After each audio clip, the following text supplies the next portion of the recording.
जो सेहत के मुतल्लिक़ एक कॉन्फ्रेंस में एक मुकर्रर ने कहा, वो कौन सी खुराक है जिसको खाने के बाद इंसान को बरसों तक उसके असरात को बर्दाश्त करना पड़ता है।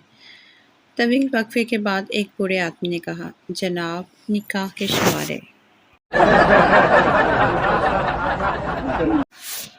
जो एक साहब लंबे लंबे डग भरते फुटपाथ पर जा रहे थे कि एक लड़की को देखकर रुक गए और बोले, मैंने आपको पहले भी कहीं देखा है।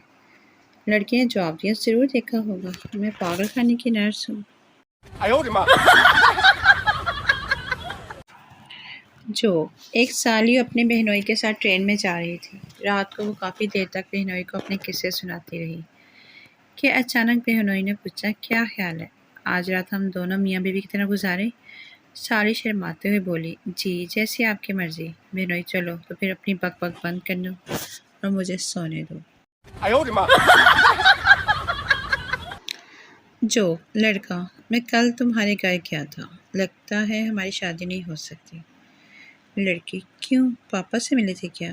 लड़का, नहीं, तुम्हारी छोटी बहन से मिला था। No, no, no, no.